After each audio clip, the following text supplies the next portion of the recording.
দেশের কোটি কোটি টাকা পাচারের অন্যতম হোতা একেএম জাকারিয়া হোসেন চৌধুরী। দেশ টিভির অনুসন্ধান বলছে, গত কয়েক বছরে যুক্তরাজ্যে জেডএসসি কনসালটেন্সি লিমিটেড, জেডএসটি প্রপার্টিজ লিমিটেড সহ একাধিক কোম্পানির মালিক হয়েছেন তিনি। প্রতিষ্ঠানগুলোতে হাজার হাজার পাউন্ড অর্থ বিনিয়োগও করেছেন জাকারিয়া হোসেন, যা বাংলাদেশি টাকায় কোটি কোটি টাকা।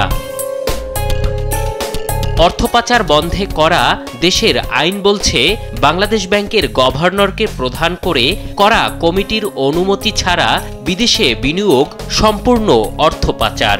একেএম জাকারিয়া হোসেন চৌধুরীকে কি দেশের বাইরে বিনিয়োগের অনুমতি দিয়েছে বাংলাদেশ ব্যাংক?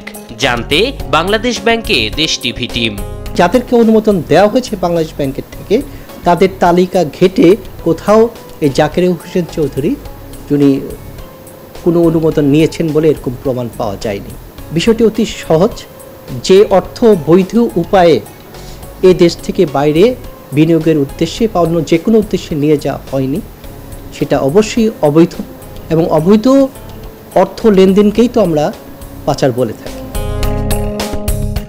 বাংলাদেশ ব্যাংকের বক্তব্যে স্পষ্ট প্রমাণিত, একেএম জাকারিয়া হোসেন চৌধুরীর যুক্তরাজ্যে একাধিক কোম্পানি আর কোটি কোটি টাকার বিনিয়োগ সম্পূর্ণ অর্থ পাচার।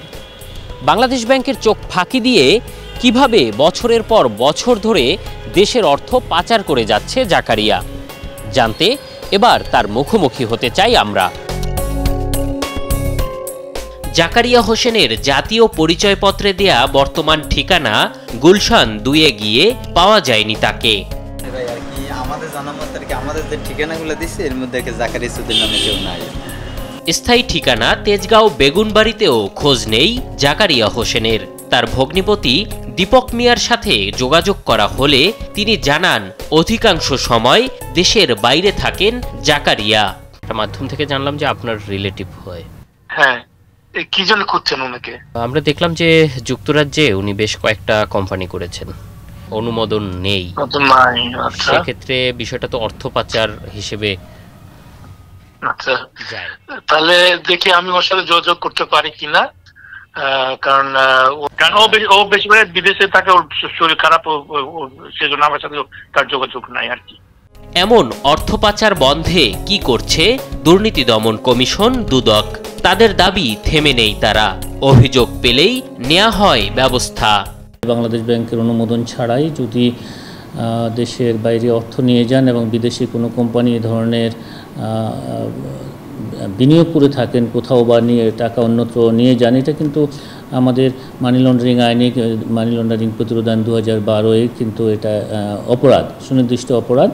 এবং এই সংক্রান্তে যদি কোনো সুনির্দিষ্ট তথ্য আপনাদের কাছে থেকে থাকে, যদি আপনারা আমাদেরকে দেন, তাহলে আমাদের বাছাই কমিটি এগুলি পর্যালোচনা করবেন।